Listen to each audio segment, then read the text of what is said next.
Tujuan hidupku hanyalah untuk menyenangkan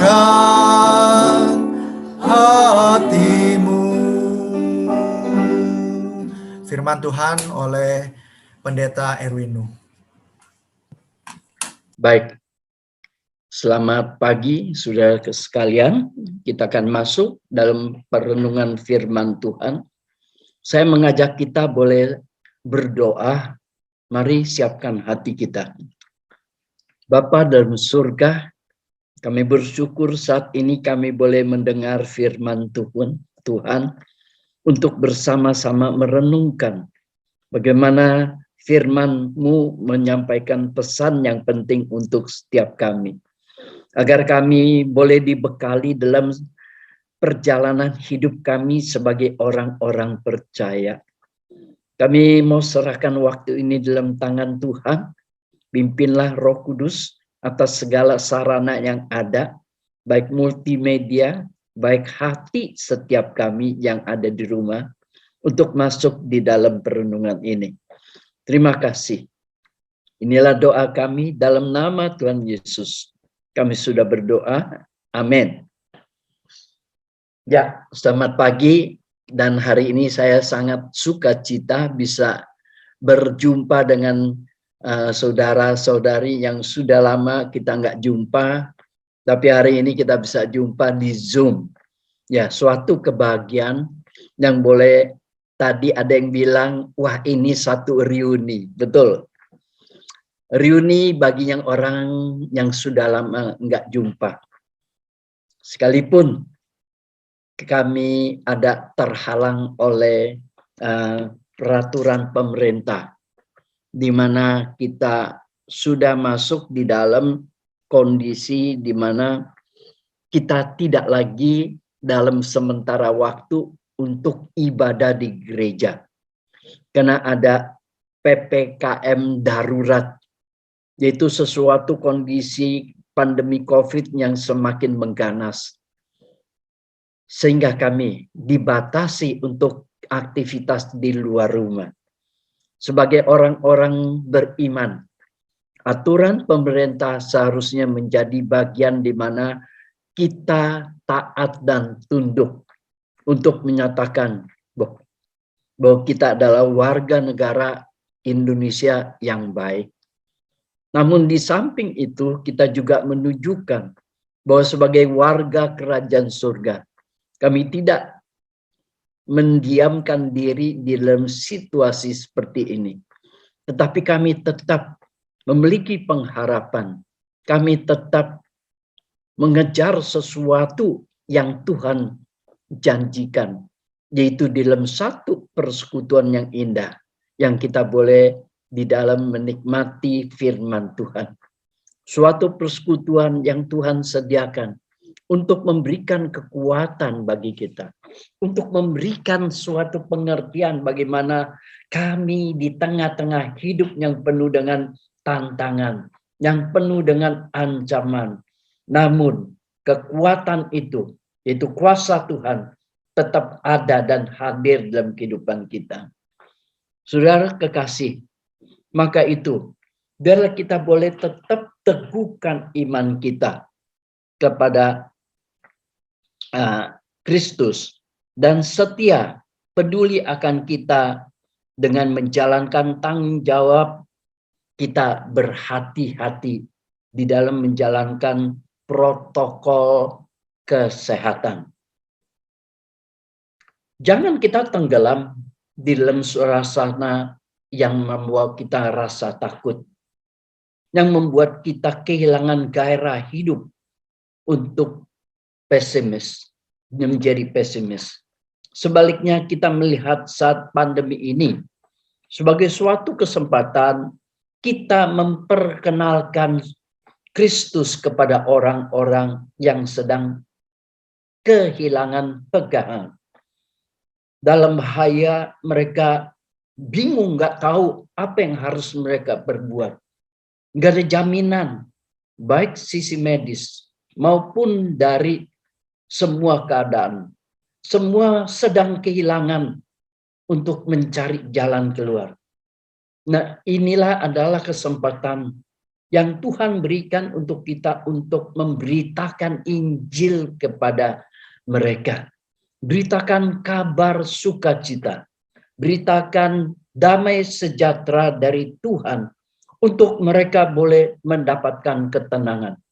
Agar mereka menjalankan hidup ini untuk boleh menikmati sekalipun di dalam masa-masa pandemi banyak hal yang mengancam kehidupan. Mari saudara, jangan kita sendiri yang terpesona oleh situasi yang membuat kita takut.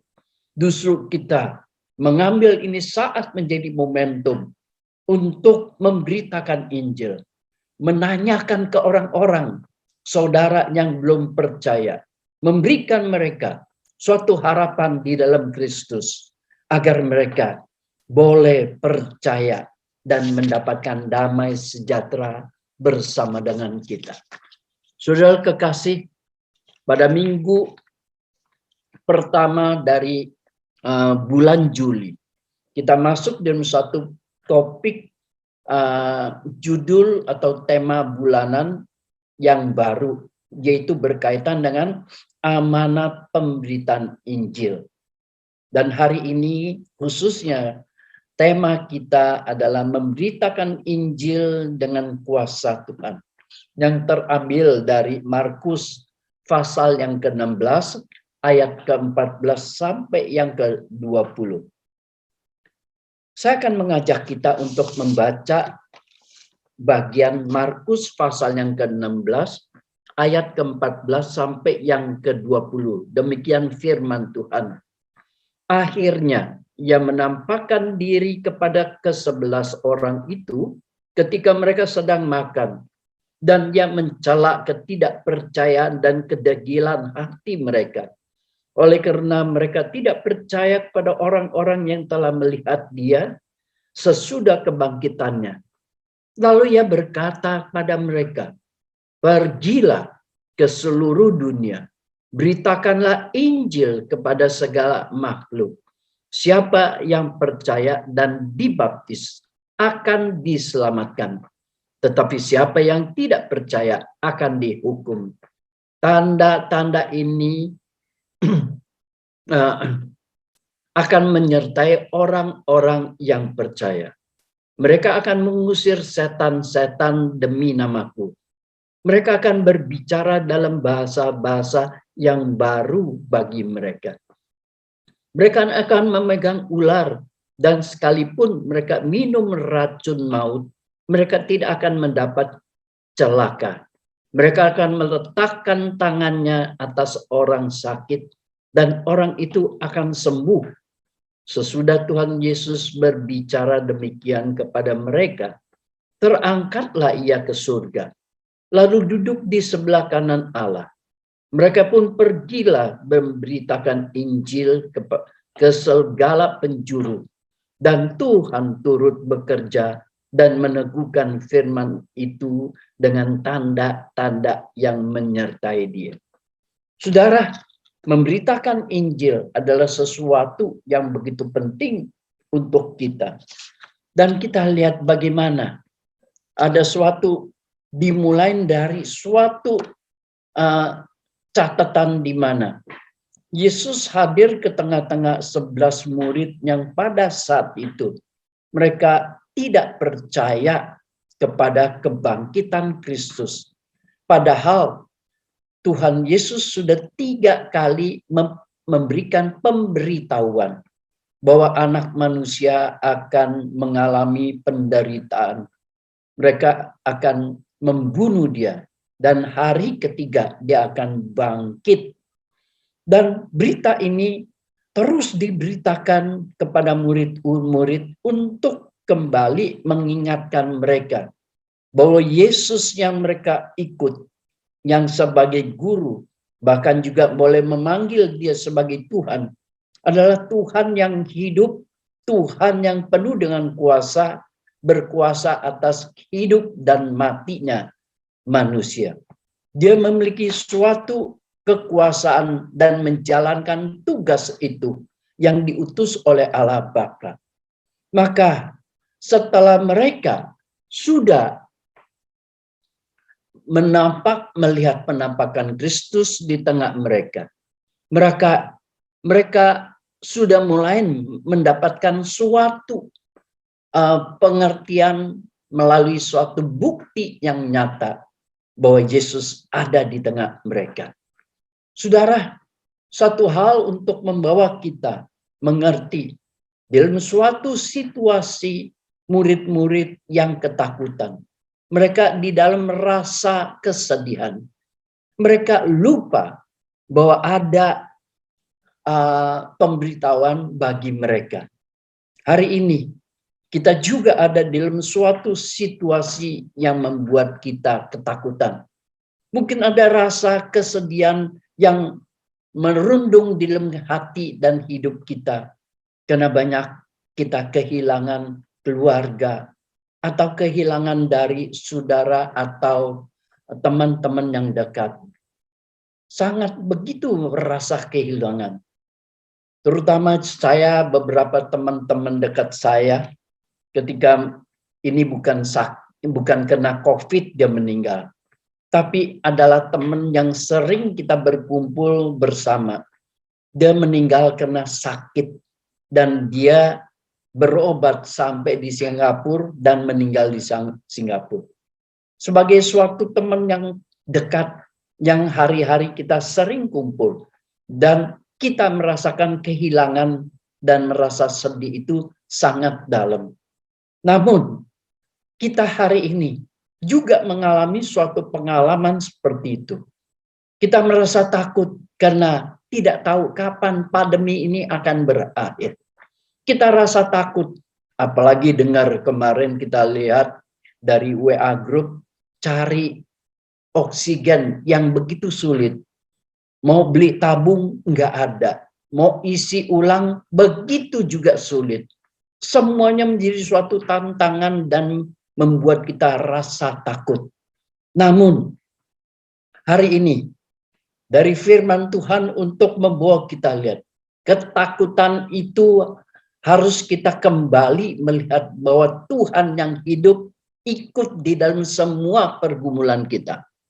Di dalam pergumulan kita, mungkin ada sakit, mungkin masalah ekonomi, mungkin banyak hal yang kita hadapi yang kita tidak tahu jalan keluar bagaimana.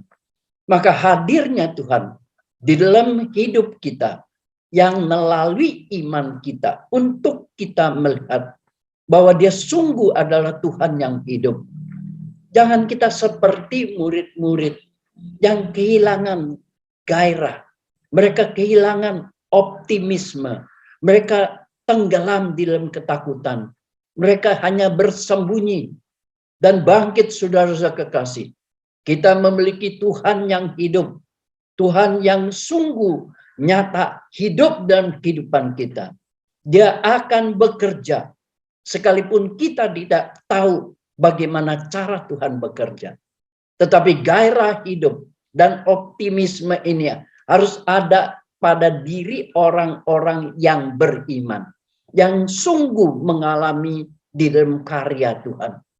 Saudara-saudara kekasih, hari ini saya mau mengajak kita untuk melihat satu bagian di mana yaitu berkaitan dengan tema memberitakan Injil dengan kuasa Tuhan.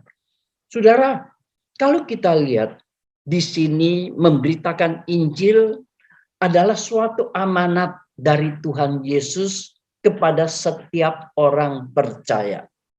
Saudara, artinya tidak ada satu orang yang percaya tidak menerima amanat ini. Amanat di dalam pengertian adalah perintah dari atasan kepada bawahan. Suatu tugas yang tidak boleh mereka abaikan. Mereka harus mengambil tugas ini. Bahwa setiap orang percaya Yesus adalah Tuhan. Maka dia menempatkan diri sebagai hamba yang setiap waktu untuk menerima tugas menjalankan tanggung jawabnya. Saudara, ini adalah amanah, adalah suatu perintah. Saudara, bisakah seseorang diberikan perintah dari atasan lalu kita semaunya menanggapi, ya sudahlah, suka-suka gua. Gua males nih. Ya nanti aja dah. Nah, namanya perintah dari atasan. Artinya ada sesuatu yang harus kita sadari bahwa dia atasan kita yang memberikan perintah. Artinya saya sadar saya ada bawahan.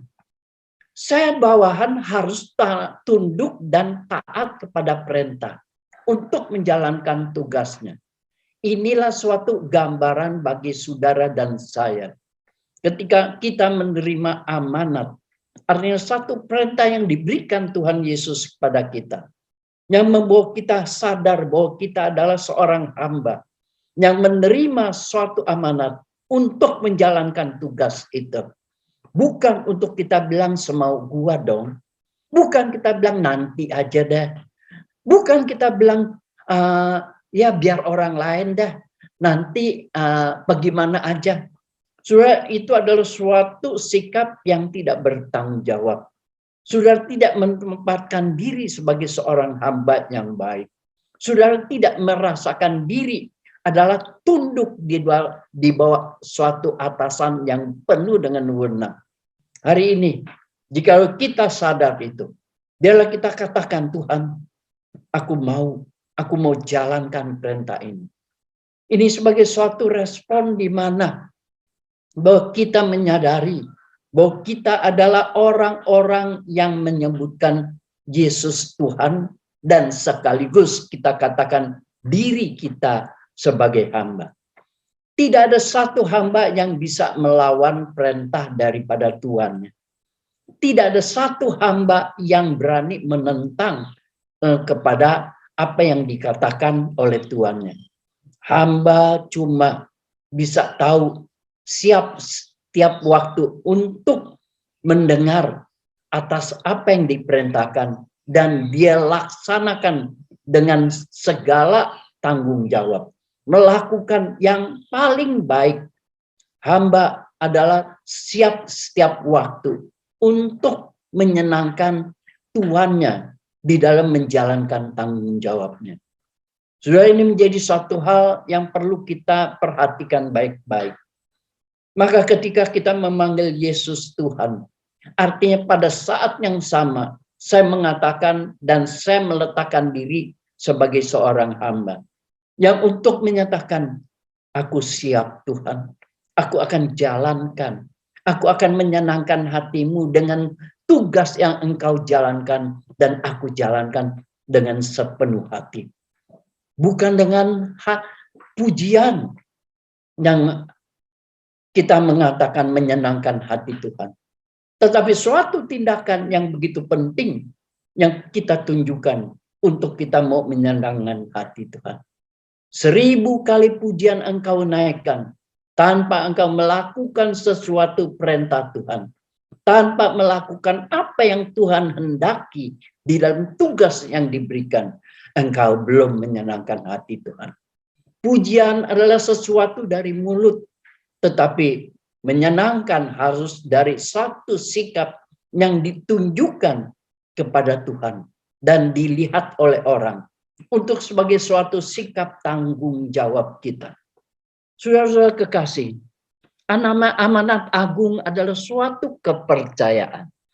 Artinya apa?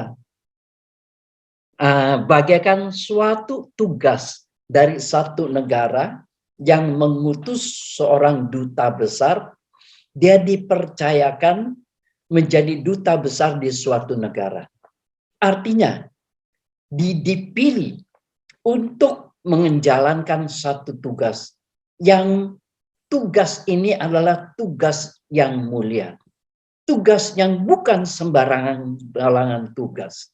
Saudara, maka yang namanya pemberitaan Injil, itu adalah amanat Artinya apa? Tuhan percayakan kepada saudara dan saya untuk sebagai orang yang membawa berita Tuhan kepada orang-orang, di mana saudara dan saya memiliki suatu posisi yang penting di mata Tuhan, yang dipercaya bahwa kita adalah orang yang sungguh Tuhan percaya untuk mengemban satu tugas, untuk bisa menjalankan apa yang Tuhan berikan pada kita. Hari ini, betapa kita rasakan bangga kalau Tuhan bisa percayakan pada kita. Namun, berapakah kita bisa tunjukkan sikap percaya Tuhan pada kita untuk menjalankan tugas ini secara baik? Suatu kepercayaan Tuhan berikan. Bagaikan seorang presiden mempercayakan seorang menteri untuk jalankan tugasnya. Artinya, dia harus jalankan sesuai dengan apa yang tanggung jawab, sesuai dengan apa yang diinginkan dan yang diperintahkan. Kenapa Tuhan tidak memberikan malaikat untuk memberitakan Injil? Tuhan pun larang orang-orang yang kemasukan. Setan mau memberitakan bahwa Yesus adalah anak Allah. Tuhan larang. Paulus waktu dalam pelayanan, ketika ada orang yang dirasuk di belakang berkata, inilah orang yang diurapi Allah. Berhari-hari. Lalu Paulus langsung berkata, diam kamu. Karena Tuhan tidak memberikan dan tidak percayakan tugas ini kepada orang yang kerasukan. Tuhan tidak percayakan tugas pemberitaan Injil kepada malaikat. Tapi Tuhan beritakan, percayakan pada saudara dan saya. Betapanya saudara merasakan begitu terhormatnya kita kalau kita bisa dipercayakan Tuhan untuk menjalankan. Namun kenapa sering waktu kepercayaan ini tidak kita sungguh tunjukkan bahwa kita adalah orang-orang yang dapat dipercaya. Kita sering mengelak, seringkali kita tidak bertanggung jawab, seringkali tidak tunjukkan, bahkan kita tidak mau menjadi orang yang Tuhan percayakan dalam satu tugas. Betapa bangganya saudara, ketika kita boleh menjadi orang yang dipercayakan Tuhan untuk menjalankan satu tugas. Artinya, ada satu hal yang mulia, yang Tuhan mau libatkan saudara dan saya, ikut berbagian dalam suatu tugas yang mulia ini. Agar kita boleh tercatat nanti dalam satu sejarah, di mana sejarahnya Tuhan, di mana sejarahnya kerajaan Allah.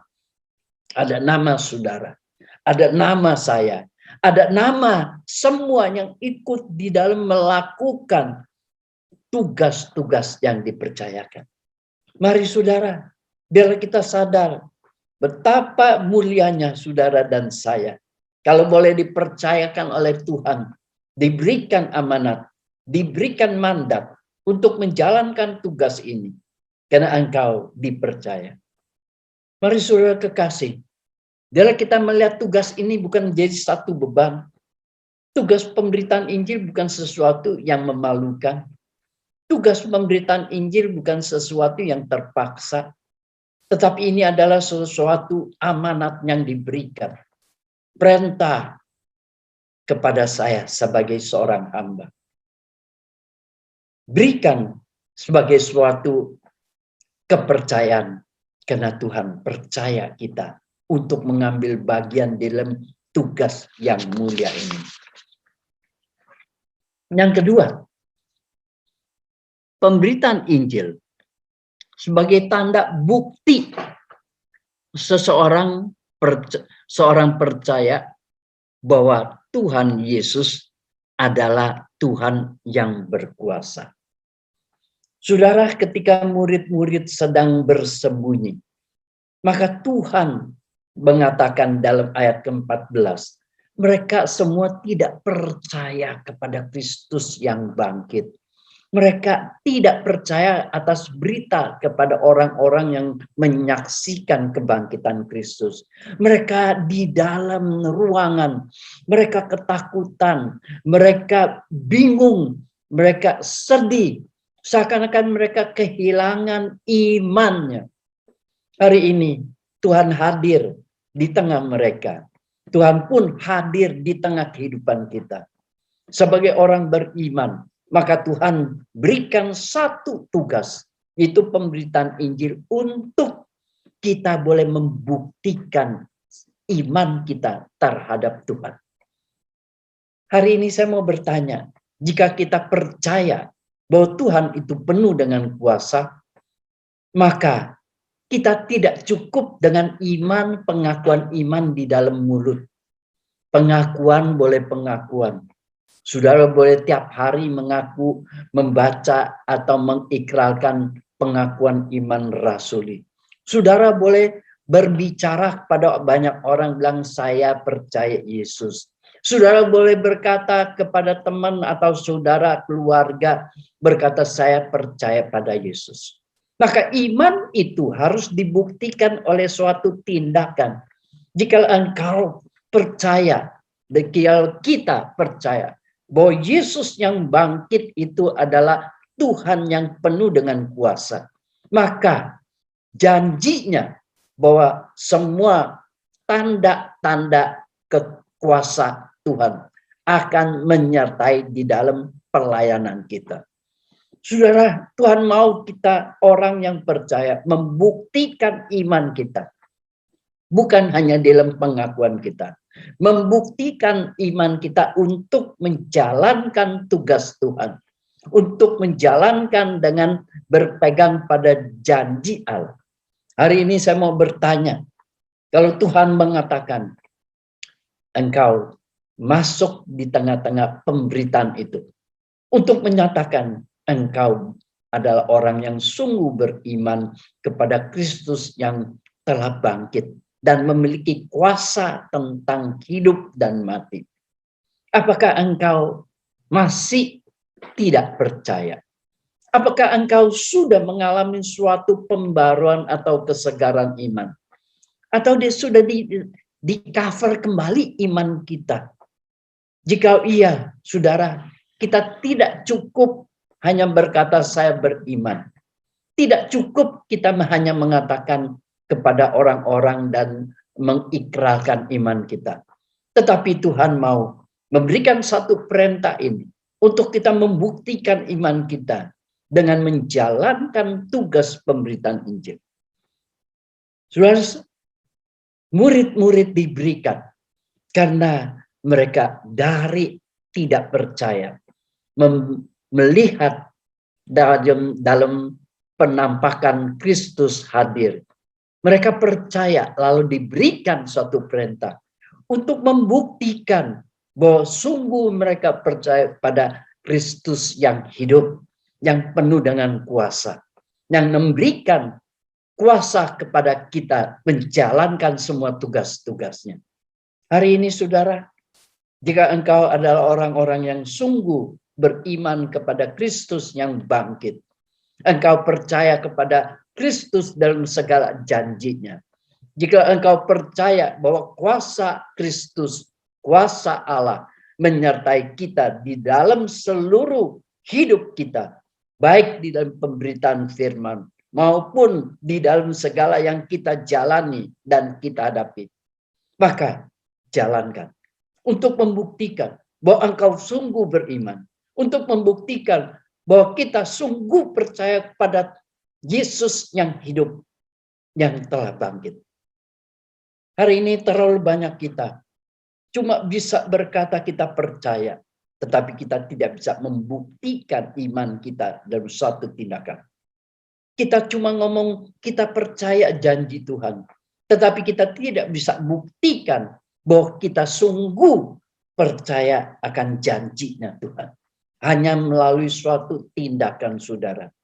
Hari ini Tuhan berikan kepada kita setiap yang menjadi orang percaya. Maka ini ditujukan kepada setiap orang percaya. Jika engkau hari ini sungguh percaya Yesus adalah Tuhan dan Juru Selamat pribadi yang telah mati, yang bangkit daripada di antara orang mati, maka engkau disebut orang percaya. Maka engkau orang percaya, engkau harus buktikan imanmu, yaitu dengan melalui melakukan perintah amanat agung untuk memberitakan firman Tuhan. Maka di sini dikatakan, barang siapa yang percaya, dia dibaptis akan diselamatkan. Baptisan merupakan suatu tanda tindakan iman seseorang bahwa dia mengakui di hadapan orang, saya percaya, saya mengimani Yesus itu sebagai Tuhan dan Juru Selamat yang hidup dari kematian. Maka saya menyatakan itu di hadapan umum dan saya berikan diri untuk dibaptis. Saudara, baptisan sebagai suatu tanda bahwa seseorang menyatakan iman dia di depan umum. Tapi Tuhan mau kita juga membuktikan iman kita melalui menjalankan perintah amanat yang Tuhan berikan untuk memberitakan Injil. Saya mau bertanya, saudara, terlalu banyak kita yang merasa kita memberitakan Injil itu adalah rasa saya nggak mampu, saya nggak bisa, saya takut. Artinya, apakah saudara benar beriman kepada Kristus yang telah bangkit? Apakah saudara benar beriman kepada yang punya kuasa? Apakah saudara masih meragukan? Hari ini suatu teguran untuk kita semua. Untuk kembali mengatakan, jikalau saya beriman, maka saya tunjukkan iman saya dengan suatu tindakan. Menjalankan apa yang Tuhan percayakan. Menjalankan apa yang Tuhan perintahkan. Sebagai suatu tindakan iman yang saya tunjukkan kepada orang. Bukan hanya sebagai suatu pengakuan belaka. Karena pemberitaan Injil adalah suatu tugas penting yang Tuhan percayakan dan tidak berikan pada sembarangan orang. Yaitu satu adalah untuk menentukan nasib hidup mati daripada seseorang. Saudara, barang siapa percaya dan dibaptis akan diselamatkan. Siapa tidak percaya akan dihukum. Saudara, ini suatu pemberitaan Injil ini adalah suatu yang menentukan nasib seseorang. Antara dia akan hidup kekal atau dia mengalami hukum untuk binasa. Ini adalah satu tanggung jawab yang besar yang Tuhan utus kita mengambil suatu pekerjaan yang begitu mulia untuk memberikan suatu ketentuan di mana melalui pemberitaan kita nasib orang itu akan ditentukan oleh Tuhan. Betapa pentingnya, saudara, pemberitaanmu menentukan dia. Pemberitaan kita adalah suatu tugas yang begitu agung. Pemberitaan kita adalah yang dipercayakan oleh Tuhan dalam satu tugas yang mulia. Mari saudara kekasih, biar kita katakan Tuhan, terima kasih atas tugas ini. Dan pemberitaan Injil adalah masuk dalam suatu peperangan rohani. Saudara, maka dikatakan apa? Maka ketika engkau memberitakan Injil, maka tanda-tanda ini menyertai. Arti engkau mengusir setan-setan demi namaku. Memegang ular dan minum racun tidak akan celaka. Ini adalah suatu tanda-tanda di mana peperangan rohani yang akan terjadi. Saudara, Tuhan percayakan saudara dan berikan tugas kita masuk di dalam satu peperangan. Di dalam satu peperangan, maka orang-orang yang sudah dibekali di atas sesuatu iman, karena Tuhan tidak sembarangan mengutus orang dengan tidak diberikan satu bekal. Maka Tuhan berikan dulu keteguhan iman seseorang untuk masuk di dalam peperangan. Saudara bisa bayangkan, suatu peperangan adalah sesuatu yang mengandung sesuatu tantangan yang bahaya. Peperangan bukan sesuatu yang enak. Peperangan adalah sesuatu perjuangan. Peperangan harus membawa satu senjata, bukan cuma datang bawa mulut, bawa kaki, bawa tangan. Peperangan adalah suatu tindakan usaha di mana kita harus berjuang dengan satu tujuan yang baik, tujuan yang kita tahu. Dan kita tahu kekuatan apa yang ada di dalam diri kita. Dan kita tahu kita perang untuk siapa. Maka sering kita berkata di dalam Chinese ada suatu kata di dalam suatu strategi perang, yaitu namanya Sun Tzu Bingfa. Sun Tzu mengajarkan peperangan harus kita tahu kekuatan kita dan kekuatan musuh. Tanpa kita tahu kekuatan kita dan kekuatan musuh, kita tidak mungkin menang dalam peperangan.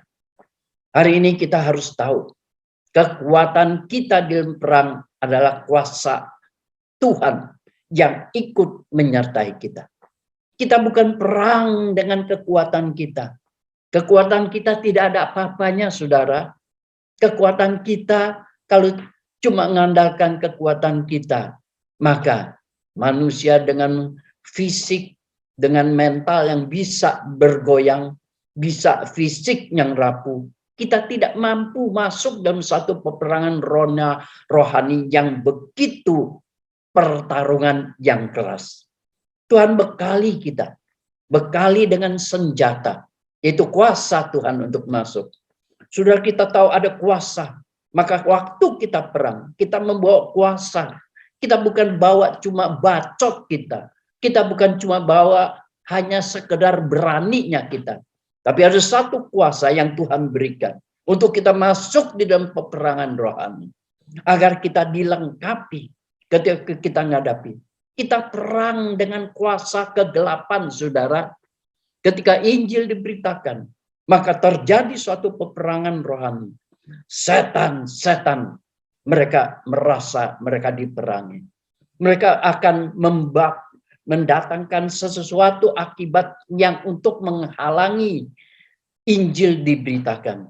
Mereka bisa pakai segala situasi. Bisa pakai racun. Bisa pakai ular. Bisa segala hal-hal yang membahayakan kita untuk menjadi menghalangi kita memberitakan Injil. Namun kita percaya, kita perang untuk Tuhan. Kita bukan perang untuk diri kita sendiri. Di dalam perang untuk Tuhan, kita diberikan kuasa Tuhan untuk sebagai senjata perlengkapan waktu kita perang. Kita tahu tujuannya adalah apa? Membawa kuasa Allah untuk membebaskan orang dari belenggu kuasa kegelapan. Membawa dunia kembali kepada kemuliaan Allah. Mari saudara, suatu tugas yang Tuhan percayakan untuk kita. Kita masuk perang. Apakah engkau takut? Kuasa Tuhan sudah disediakan. Kita perang untuk Tuhan.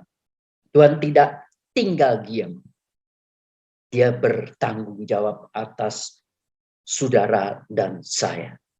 Mari, ini menjadi sesuatu untuk kita berkata, ya Tuhan, karena ada kuasa-Mu, ada penyertaan-Mu, maka saya tahu saya perang untuk Tuhan. Maka saya akan tetap terus maju dalam segala situasi apapun. Peperangan harus ada kemenangan. Kemenangan ada di pihak kita. Karena Tuhan ada bersama dengan kita. Saudara, tapi banyak orang-orang Kristen, kita hanya senang menjadi seorang penonton. Saudara, saya mau tanya, kalau nonton film perang, ada perang dinasti, kita dengar, ya. Maka waktu peperangan kita rasa film itu begitu seru untuk ditonton. Sering waktu kita hanya boleh menjadi penikmat sebagai penonton untuk perang. Tuhan mau kita bukan sebagai penonton. Tuhan mau kita sebagai pelaku untuk masuk di dalam peperangan. Maka engkau akan menikmati dalam peperangan itu sekalipun banyak tantangan. Tapi di situ engkau maka akan melihat ada kuasa Tuhan yang nyata. Jangan kita cuma mau lihat kuasa Tuhan tanpa kita berani masuk di tengah medan peperangan. Justru medan peperangan. Kuasa Tuhan. Engkau bahkan akan lihat bagaimana kuasa Tuhan di dalam segala peperangan dan halangan. Tuhan akan memberikan suatu hal yang di luar daripada akal pikiran kita. Ketika seseorang yang berangkat dari utusan dari misi, mereka masuk ke dalam satu pedalaman. Ketika ini cerita waktu misi masuk di pedalaman di Kalimantan. Waktu mereka datang berbicara, bertemu dengan kepala suku. Kepala suku menerima mereka, lalu dijamu dengan makan. Mereka mulai berbicara. Tujuan mereka datang adalah membuat satu berita. Tentu berita ini adalah sesuatu yang bertentangan dengan konsep dari orang-orang pedalaman. Mereka mengandalkan kuasa-kuasa yang ada, yaitu zaman dulu sampai sekarang pun kuasa dari animisme. Adalah kekuatan dari alam, dari jin atau segala kekuatan. Maka ketika dijamu, saat itu diperintahkan makanan malam nanti diberikan racun yang paling keras. Kepala suku perintahkan setelah habis makan, maka mereka pulang untuk istirahat besok pagi untuk boleh kembali bertemu dengan kepala suku ini. Saudara, ketika besok pagi kepala suku sudah mengutus orang, coba lihat orang ini masih hidup enggak? Karena diberikan racun yang paling keras. Apa yang terjadi, saudara?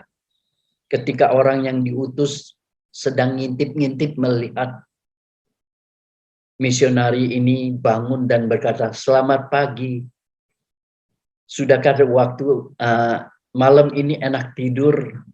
Dan saya merasakan begitu nyenyaknya tidur, alam yang indah. Saudara, orang yang diutus ini sampai ketakutan, kaget, bingung.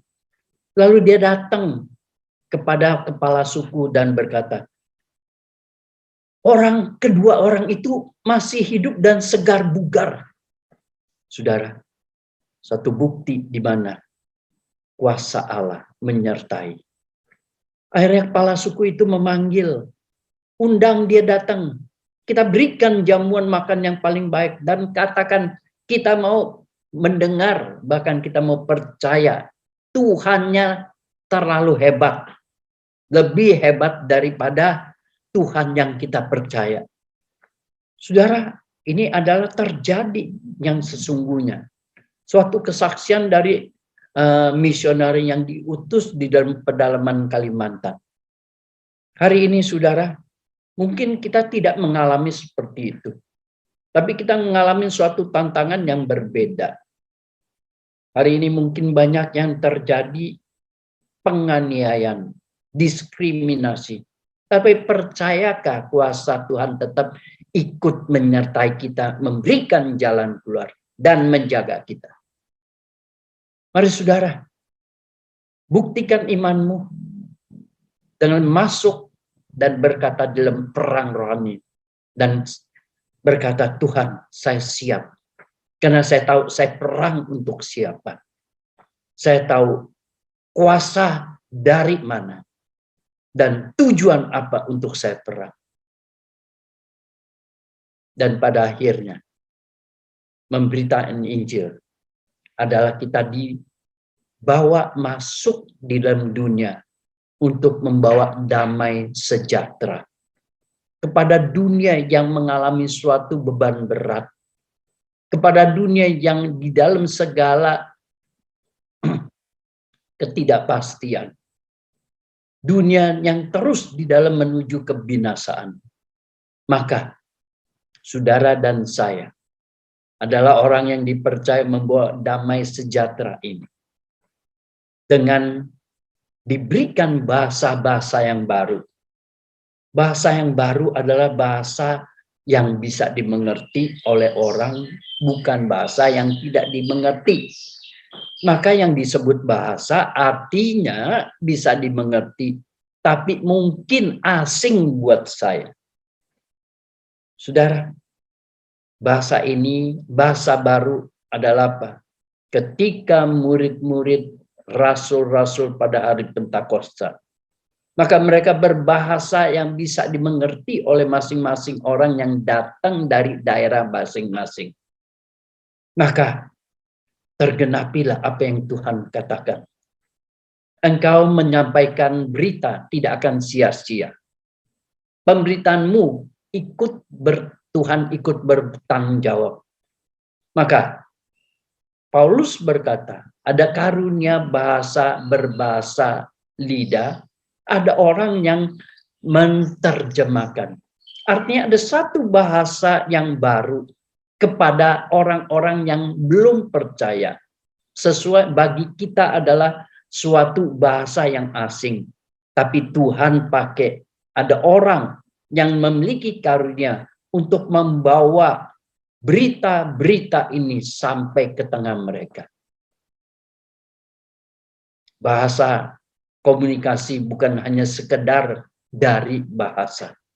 Komunikasi dimulai daripada sikap, daripada hati yang ditunjukkan dalam suatu aktivitas. Bahasa baru adalah kita tidak lagi cerita tentang kenikmatan dunia. Tidak bercerita tentang bagaimana hebatnya dunia. Bahasa baru adalah kita membawa betapa damai sejahtera dan kuasa Tuhan mau hadir memperdamaikan kita orang yang berdosa, yang harus binasa untuk kembali berdamai dengan Allah. Ini adalah suatu bahasa baru yang tidak kita bawa lagi dalam konsep dunia, tapi membawa orang melihat satu konsep berpikir, yaitu kepada Tuhan. Saudara, engkau adalah seorang duta. Engkau, kita semua adalah utusan. Maka membawa damai sejahtera adalah tugas yang Tuhan berikan pada kita. Membawa damai sejahtera di tengah masyarakat. Mereka yang mengalami sakit. Orang kalau sakit kehilangan damai. Orang sakit ada dalam penderitaan. Orang sakit, mereka kehilangan sesuatu pegangan.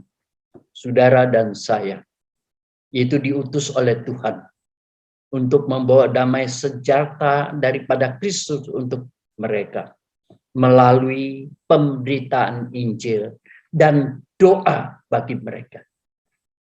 Kenapa di sini? Apakah cuma hanya untuk pendeta?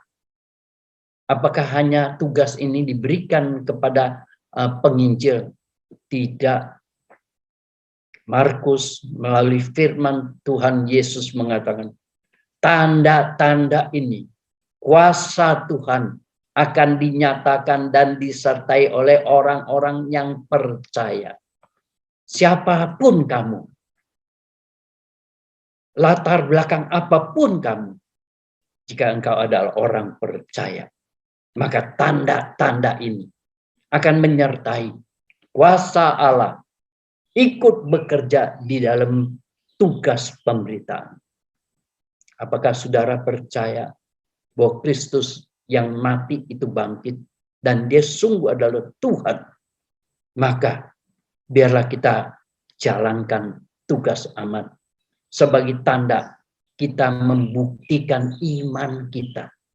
Bahwa sungguh Tuhan, saya percaya. Maka saya lakukan tugasmu sebagai suatu tanda bukti bahwa saya percaya. Hari ini kita di hadapan kita, Tuhan berikan kami boleh suatu kesegaran kembali. Untuk kita sadar bahwa sebagai orang percaya, kita bukan sebagai penonton, tapi kita adalah seorang pelaku di dalam semua pekerjaan Tuhan. Tidak pandang usia, tidak pandang latar belakang. Engkau bisa kerja sesuai dengan kemampuanmu di dalam lingkunganmu. Mohonlah Tuhan untuk memberikan kekuatan. Percaya bahwa kuasa Tuhan terus menyertai kita dalam kita mengemban tugas pemberitaan Injil. Dan hari ini kita lihat ada perjamuan kudus yang telah disediakan untuk kita boleh ngambil bagian di mana memperingati kematian Kristus untuk saudara dan saya. Maka dikatakan di dalam 1 Korintus pasal yang ke-11 ayat yang ke-23, saya akan membacakan sebagai pengantar kita masuk dalam perjamuan kudus.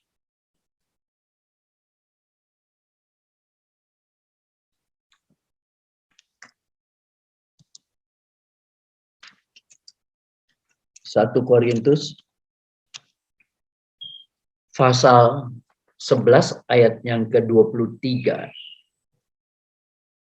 sampai yang ke-30.